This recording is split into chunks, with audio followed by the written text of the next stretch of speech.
Police in Medjil district have arrested a gang posing as IPS officers accused of fraud and kidnappings.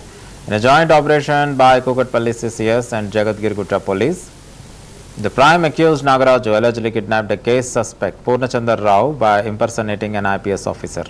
According to DCP Kotireddy, Nagaraju used a fake police vehicle to take the victim to Suryapet, extorted 1 lakh, later abandoned him in Hyderabad and fled with another 5.26 lakh. Police said Nagaraju already faces 12 criminal cases, 2 PD Act charges and a rowdy sheet in Bhimavaram. Using advanced ambush technology, investigators had tracked the arrested and gang members following the victim's complaint. Pseudo police అంటే police వేషధారణలో police అని చెప్పి నమ్మించి బాధితులని మోసం చేయడము, kidnap చేయడము, తర్వాత వాళ్ళని బెదిరించడము, extraction చేయడము, ఇవన్నీ చేస్తున్నటువంటి ఒక ఆర్గనైజ్డ్ క్రిమినల్ గ్యాంగ్ ని పట్టుకోవడం జరిగింది.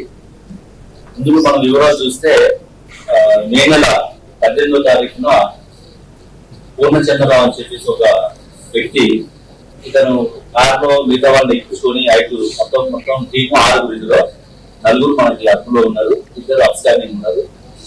ఈ పూర్ణచంద్రరావు అనేటువంటి వ్యక్తి గతంలో అతను బిజినెస్ చేసుకుంటూ వాళ్ళకి లావాదేవీల్లో హర్యానాలో ఒక కేసు ఉంది.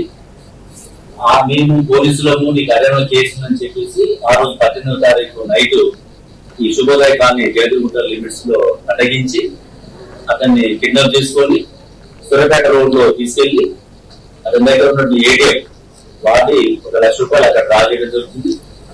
మళ్ళీ రిటర్న్ తీసుకొచ్చి అతను ఫోన్ పే ద్వారా, ఆన్లైన్ బ్యాంకింగ్ ద్వారా మొత్తం 5,26,26,000 రూపాయలు మొత్తం డ్రా చేసి అతని దగ్గర ఉన్న ఫోన్ తీసేసి సిమ్లు పడేసి మళ్ళీ అతని